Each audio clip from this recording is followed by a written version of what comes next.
Olha, Everton, hoje o SIC News inicia uma nova série de reportagens. São 5 matérias que explicam o E-Social, um programa do governo federal criado para diminuir a burocracia e construir uma base de dados única. A segunda fase inicia no mês de julho e deve abranger a maior parte das empresas brasileiras. Você vai ver como está acontecendo a implantação e os benefícios desse novo sistema.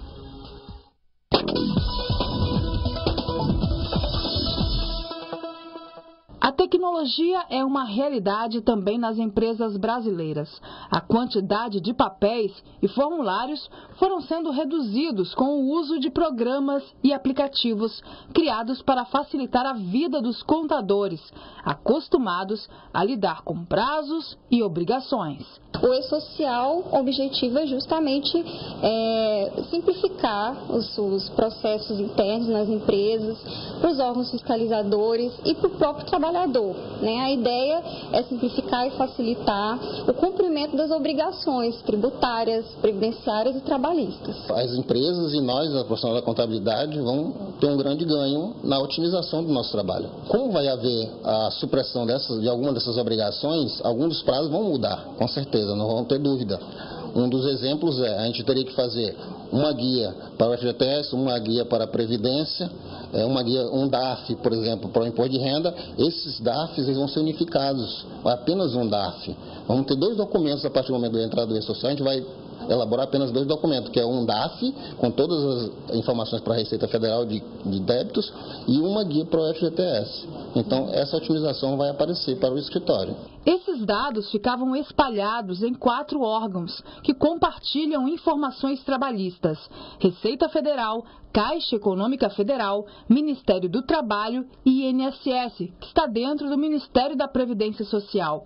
Para unificar a coleta, o governo federal criou uma base única, o E-Social. Todos os 5 órgãos envolvidos, né, na gestão do sistema já têm as suas bases de controles, né? Já existem formas de fazer batimento de informações. Mas o E-Social, ele vem justamente para unificar e simplificar, né, o cumprimento e a gestão para as empresas, como a fiscalização para os órgãos, né? Esses batimentos vão ficar mais simplificados, mais claros, mais transparentes, né? E só vem a trazer benefícios. Vai ser disponibilizado para os escritórios de contabilidade o sistema e eles vão inserir todas as informações dos nossos segurados e dos nossos filiados de uma forma mais consistente, mais confiável, porque eles têm hoje 15 obrigações para informar e vão formar uma única num banco de dados do governo federal, e esse banco de dados vai compor o CNIS, mas de dados provenientes da Receita Federal, Ministério do Trabalho e Caixa Econômica. O E-Social ele agrega 15 outros tributos, né, outras informações que é repassada para os demais órgãos, entre ele a Caixa, a Receita, INSS, Ministério do Trabalho, entre outros, para a gente.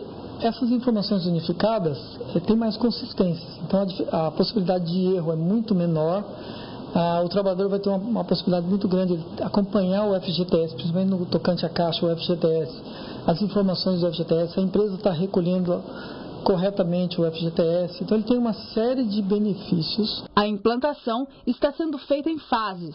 O E-Social é uma plataforma que ele traz vantagens não só para os órgãos de controle, mas também e principalmente para os empregadores e para os empregados. No caso dos órgãos de controle, você passa a ter informações mais transparentes, mais consistentes, e isso auxilia muito no planejamento de ações, na assertividade das ações dos órgãos de controle. De certa forma, isso acaba, inclusive, otimizando a utilização dos recursos públicos.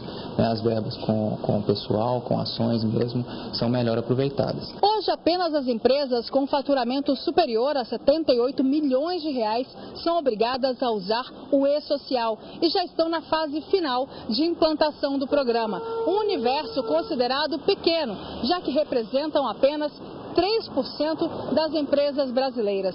Juntas, elas contratam apenas 15% dos trabalhadores em todo o país. A segunda fase começa em julho e inclui o restante das empresas, além dos microempresários individuais, os MEIs. Vai existir possibilidade de quem não há necessidade de contratar um profissional da contabilidade, fazer isso no próprio sistema do E-Social. E vai existir uma plataforma para que se atenda a isso.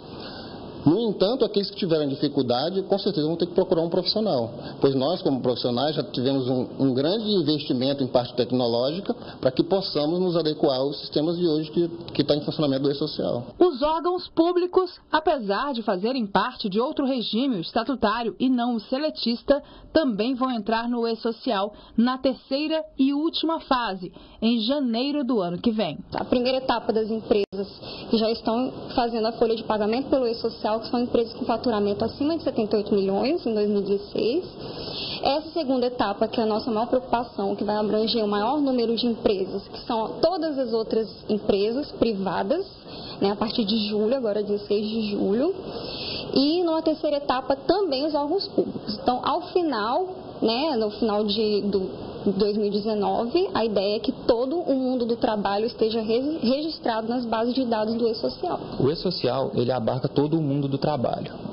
Já foi dado início ao E-Social do empregador doméstico, as informações já vêm sendo prestadas.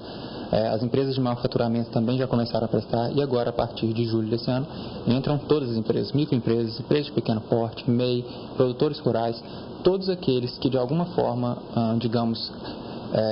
contratarem uma mão de obra onerosa durante um certo período de tempo, deverão prestar essas informações ao E-Social. A partir da implantação completa do E-Social, todos os brasileiros que estão ativos no mercado de trabalho vão estar numa base de dados única. Na reportagem de amanhã, vamos mostrar as vantagens do E-Social para as empresas, trabalhadores e para o país.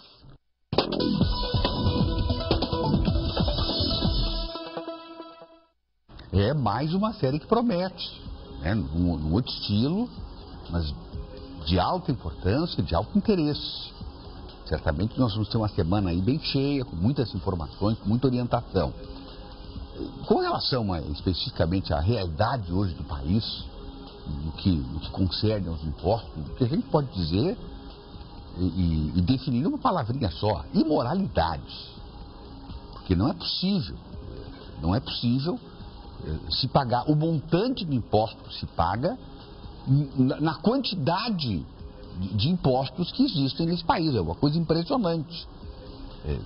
Tudo precisa uma estrutura imensa dentro das empresas. Empresa que faz determinado tipo de trabalho, se direciona para determinado objeto, por exemplo, para a finalidade, para o objetivo fim da empresa, tem 10 funcionários.